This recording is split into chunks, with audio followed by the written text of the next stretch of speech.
Okay, that was point one. So, point two, I wrote down this quote that Jimmy quoted himself and says, "A fish wouldn't get in trouble if he kept his mouth shut." Now, you can go into his context of that at your own speed, at your own rate, you feel me? But when I heard that, I was like, nah, for real though. But then, like, my mind now in a more evolved state is like, but also close mouth so get fit. So like you gotta bite on some, you know what I'm saying? But it's about discerning what we bite on. You feel what I'm saying?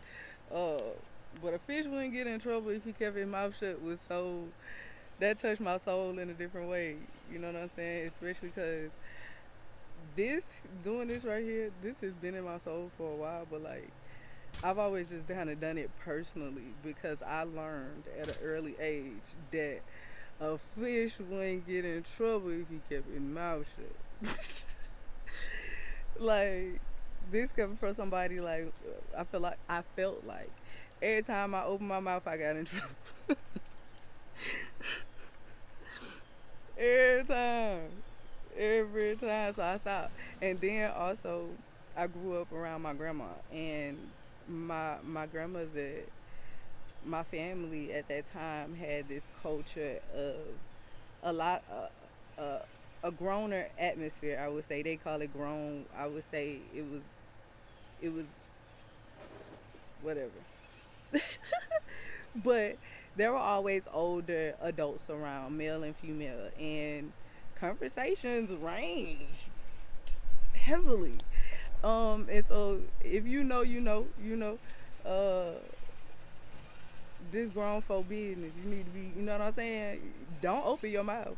You know what I'm saying? And I learned that the people that open their mouth and say something get put out. So I learned how to shut up so I can sit in the room. I ain't getting in trouble because I want to know what's going on. Because this is the other thing about kids, man. I know at the young tender age, 7, 8, I'm sitting here and y'all talking. She don't know what's going on. She don't know what's going on. I'm processing.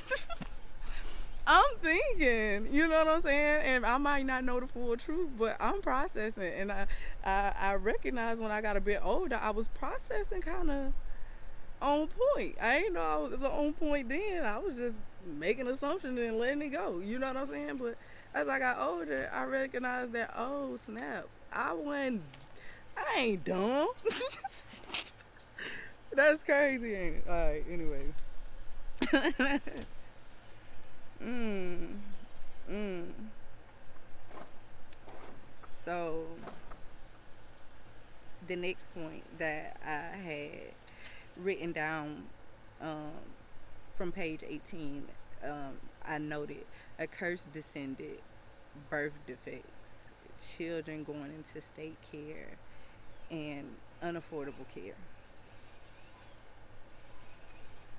A curse descended. These are the words of the writer when he says it seemed like a curse descended, because Jimmy's mother had um, over 3 children. 3 children came out. Him and his brother were what society would deem normal. The youngest after Jimmy, or the other brother, the youngest out of those three, had disabilities. Um, but the children, each of the children after that child, seemed to get progressively worse as far as birth defects and disabilities. Um, and one would say that it was from the mother's alcohol or drug intake. I feel like only the mother herself would know the direct effect of that. You know what I'm saying? Um, Me personally, just understanding mind, body, spirit now, kind of understanding that things can manifest all the way out of the spirit realm as well. So like, I don't know. Anyway, but the thing was that like what made me take note of this is that the youngest of the three, so Jimmy's dad took custody of the oldest three children. He was in the military for a while, and that's kind of when Mama went wild. She had them at a young age, very young age, um, pretty young age. And so Dad came out of the military, got custody of the kids, and the story goes on. What ends up happening a bit later on is that the dad could no longer afford care for the child with the disability, and so the state took that child into its care. Um, really didn't hear much else about that, but I just noted that, and I think I noted it because it was a highlight that was coming up in Malcolm X's story too, where um, child welfare services, the state was actively just, I don't want to say it like that, but it seemed like taunting the family to release the children into their care. And so, I don't know. Just saying that right now even just has me like thinking about some articles that I read about our city here now and how we have a lot of delinquent. I don't know if delinquent is the word that I'm looking for, but we have a lot of youth who are displaced from their homes and put into state care. And then it was two butterflies. Just one came this way and met the other one at the tree. Y'all, it was beautiful. Anyway, um, what else was I gonna say? Oh yeah, here. So here there are a lot of youth that are displaced from their homes and are being put into state care, and the state actually, I don't know if they can't afford to take care of the children or home the children, but the children are in state care and they're still displaced because they're not actually living in homes. They're living in just buildings that the state occupies.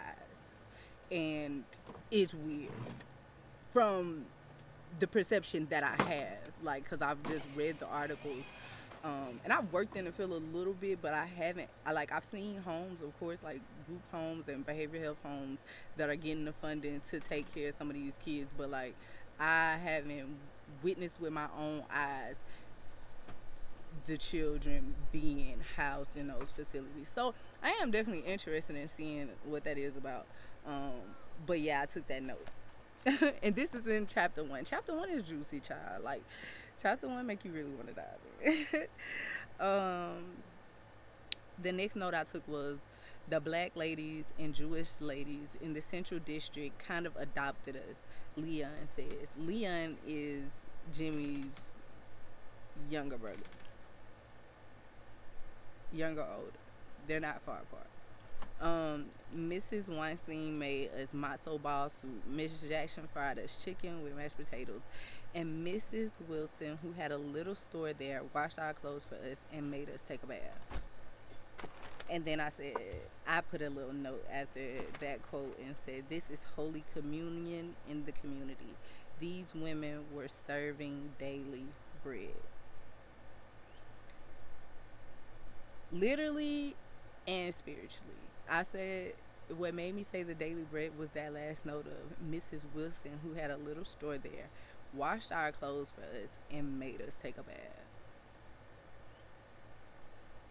Not only am I feeding you, but I'm gonna wash these clothes. I'm letting you know that this is the process that you need to go through to take care of yourself. They're essentially teaching them how to take care of themselves,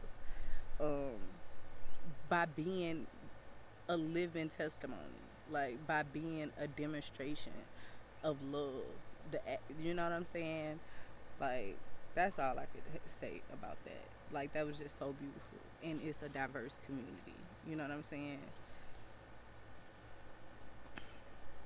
My boy getting fed matzo ball soup, fried chicken. tofu, ham hocks. You feel what I'm saying? Like all in the same community. That's love. And then made it like that's all I can say. That's all I can say.